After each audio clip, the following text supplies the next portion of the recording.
There's nothing like watching one of those feel-good family sitcoms of the 80s. Or, well, sometimes they're feel-good. That is, unless you stumble across not just a very special episode, but the peak very special episode. The very special episode to end all very special episodes. Punky Brewster was a sitcom that ran for 4 seasons from 1984 to 1988, being popular enough to even have its own animated series from 85 to 86. The series starred Soleil Moonfry as Penelope Punky Brewster, who along with her dog Brandon, is adopted by older gentleman Henry, played by George Gaines. It was one of the many entries into the feel-good orphan sitcom craze in the 80s that included different strokes and Webster. In the 80s, we loved synthesizers, shoulder pads, and orphans. But it wasn't like the show didn't tackle some serious issues through the eyes of a lighthearted sitcom. Season 2 alone had episodes on cheating and bullying, but it was the Season 2 finale episode that topped all of that by having an entire episode revolve around the Space Shuttle Challenger disaster. The episode aired on March 9th, 1986, nearly a month and a half after the Challenger explosion on January 28th, which killed all 7 crew members on board. While it's easy to be over 30 years removed from this episode's premiere and scoff at the idea that this episode would happen, putting yourself in the mind of the writers and the producers at the time, it's then easy to connect the dots to see how this episode came into play. One of the crew members on board the Challenger was history teacher Krista McAuliffe, and the shuttle launch was shown in many schools where students all watched the disaster happen live. Knowing this, the episode was put into production as a means to have its younger viewers identify with Punky, who herself was having to deal with her emotions of watching the event in school. But the tone of the episode is jarring. Hell, the episode itself is called Accidents Happen, which is like finding out there's a Family Matters episode about 9/11 called Did I Do That? And just because we're dealing with a serious issue, maybe the world is blind, doesn't mean we still can't have the happy titles. Yeah, sure, we're all sad, but let's skip down the street and go to a Cubs game while listening to some Gary Portnoy. her spirits lifted me right off the ground. Ixnay on the iftlay off the ound gray. You better believe this starts with a laugh track and the dog listening to headphones, and this scene is taking place after the explosion. Dear Diary, a few weeks ago, something happened that made me real sad. I mean, not sad enough to skip out on some grammar gags, but still sad. So, what made her sad? Did she lose her Swatch watch or something? What made me so sad was that the space shuttle blew up. And with that, the studio audience is now like, well, again, the episode was certainly a noble effort, but... Well, maybe I should start from the beginning.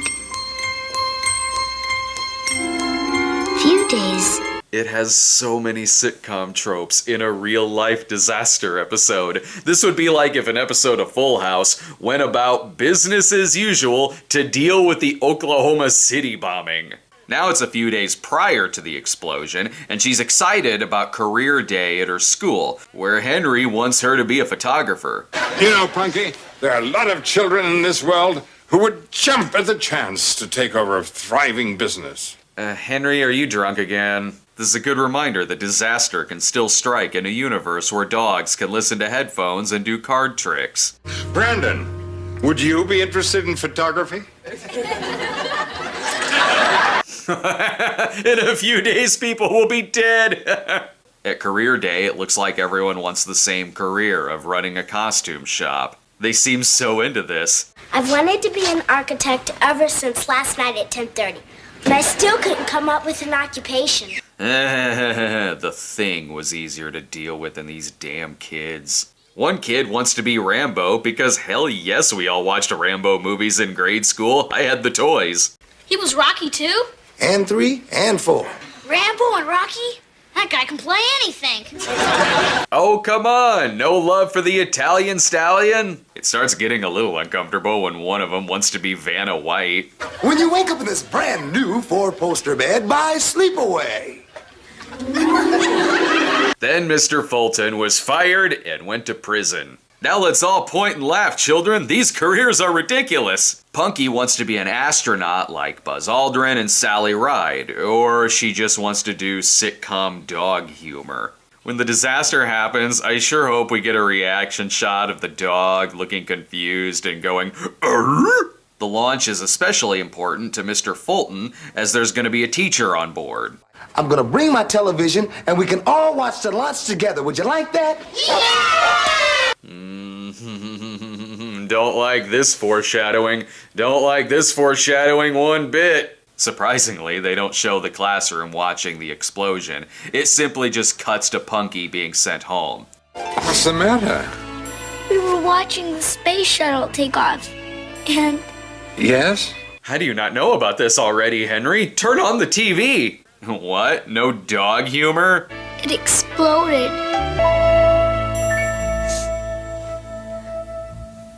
Punky Brewster will be right back after these messages. What can you say about a universe where a disaster could happen that would potentially cause a live studio audience to go, whoa? We'll return after these announcements. You gotta love whenever sitcoms come back from a commercial break and they have to briefly sum up what just happened, even if, in this case, everyone already knows. The shuttle exploded? Are you sure? No, she's just kidding. It's a new game she likes to play. Plus, I think Brandon may have been turned into a statue. So after we've gotten a lot of jokes out of the way, this scene actually works. Henry gets Punky to talk about what she saw, and she tearfully explains it, and the scene plays out with absolutely no laugh track. I don't know, honey. It's hard to understand.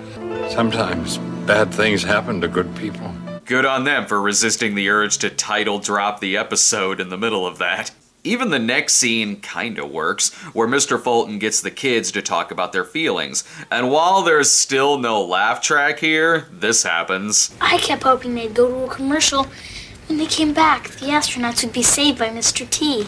Well, that would be a real shark-jumping moment for the news. Thanks, 1986. Mr. Fulton explains that despite what happened, he would still go into space if given the chance, and Punky even wants it to be her dream still, despite getting a lot of flack from the other kids who now want nothing to do with space. Punky, you're crazy. You sure are. Careful there, show. You're getting too serious. Let's get that laugh track back in here. And boy, does it come back with a vengeance. This is literally the next scene. Why'd you use a dummy? I am. Henry's in a dress. Oh, come on, Henry. Go up into space, you big girl. Oh no, bad timing. Mr. Fulton brings the Buzz Aldrin in to talk to Punky. Never mind asking him to talk to the entire class. Really, only Punky needs a good inspirational talking to. Henry, it's me, Mike. Listen, I brought somebody. But, Henry, dress. Whew, I'm so over that Challenger stuff now. Buzz just happened to be in town giving a lecture, so of course he'll come over to a stranger's apartment. Look, George, we've got the legendary Buzz Aldrin for a cameo about this super tragic event that just happened. Could you be wearing a dress for it? If I want to see something like this, I'll just watch my favorite episode of Monty Python, The Buzz Aldrin Show. Punky still does want to be an astronaut, she's just upset her friends think she's crazy. So shouldn't it be the other students who are hearing this speech? And where the hell are their free t-shirts?